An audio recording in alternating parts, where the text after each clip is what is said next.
Katipunan is known as KKK or Kataas-Taasang Kagalang-Galangang Katipunan ng mga Anak ng Bayan.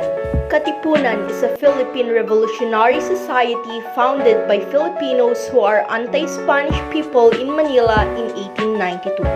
They aim to attain the freedom of the Filipinos through revolution. At first, Katipunan is a secret organization until it was discovered, which ended up to the revolt of the Filipinos.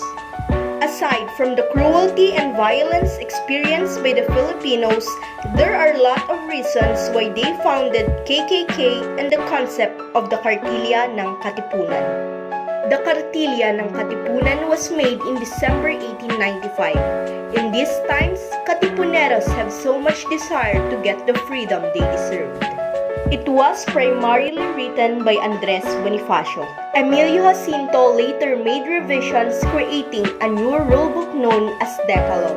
It served as a guidebook for newcomers, those people who are willing to join the organization. The original version has 14 paragraphs that contains the values that a Katipunero should have. Each paragraph is unique in such a way that they tackle different aspects of a person's life. Number 1. The life that is not consecrated to a lofty and reasonable purpose is a tree without a shade, if not a poisonous weed. In here, it highlights the importance of living a purpose-driven life. A Katipunero who does not have a purpose lives a useless life. Number 2, to do good for personal gain and not for its own sake is not virtue. The second rule is all about doing the right thing. A deed carried out for the sake of fame is not worthy of praise. Number 3, it is rational to be charitable and love one's fellow creature, and to adjust one's conduct, acts, and words to what is in itself reasonable. It shows what kindness really means. True act of kindness for a Katipunero is in the love and service he rendered to other people and not the other way around. 4. Whether our skin be black or white, we are all born equal. Superiority in knowledge, wealth, and beauty are to be understood, but not superiority by nature. In here, it highlights equality. Every Katipuneros are treated equally no matter what race or educational background he has. 5. The honorable man prefers honor to personal gain, the scoundrel gain to honor. The 5th shows what honor should mean for a Katipunero. A true Katipunero values honor more than his personal interest. 6. To the honorable man, his word is sacred. It is all about being a man of word. A Katipunero who has a sense of shame must be a man of his word. 7. Do not waste thy time. Wealth can be recovered but not time lost. The 7th rule gives importance to time. A Katipunero must give importance to time. For the Katipunan, a time that is lost will never be back. Number 8. Defend the oppressed and fight the oppressor before the law or in the field. It is all about fighting for what is right. A Katipunero must protect the weak and fight those who oppress the weak. 9. The prudent man is sparing in words and faithful in keeping secrets. It highlights the importance of trust. A Katipunero is careful with what he says and keeps the things that must be kept secret. 10. On the thorny path of life, man is the guide of woman and the children, and if the guide leads to the precipice, those whom he guides will also go there. The 10th principle is all about being able to lead a family. A Katipunero must lead his family to the right path. If the leader is consumed by evil, so does his followers. 11. Thou must not look upon woman as a mere plaything, but as a faithful companion who will share with thee the penalties of life.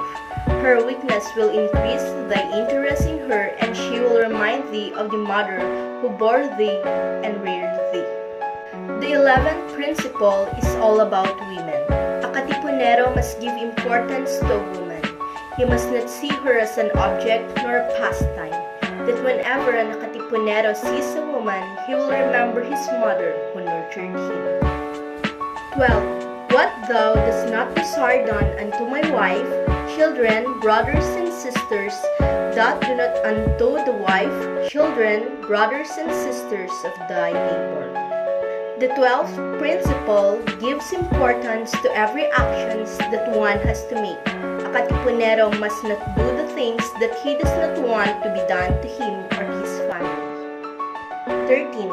Man is not worth more because he is a king, because his nose is aquiline and his color white, not because he is a priest, a servant of God, nor because of high prerogative that he enjoys upon earth, but he is worth most who is a man of proven and real value, who does good, keep his words, is worthy and honest, he who does not oppress nor consent to being oppressed, he who loves and cherishes his fatherland, though he be born in the wilderness and know no tongue but his own. The 13th principle is about having the right character.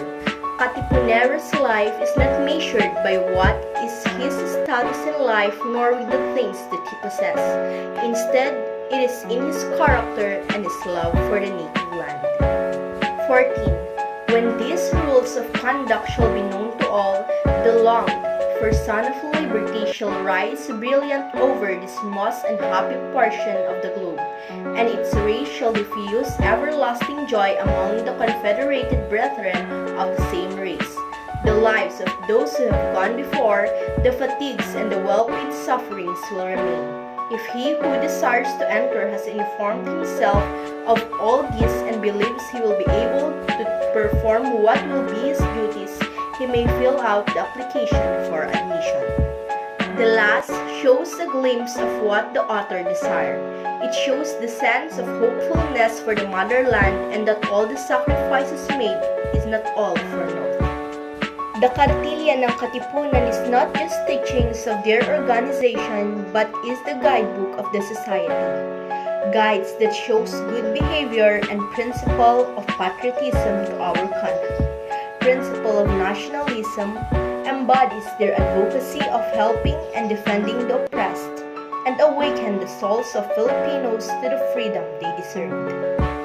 To institutionalize good governance among government officials, to teach honor and dignity and curtail corruption among politicians, to inculcate generosity and compassion among us, to practice respect for women and love for family. The Kartilya ng Katipunan shapes the minds of every Filipinos to love their country and evaluate themselves. This shows self-reflections and virtues that every Katipunero must embody. This means we must live on the right path, and living on the right path affects the people by being a role model.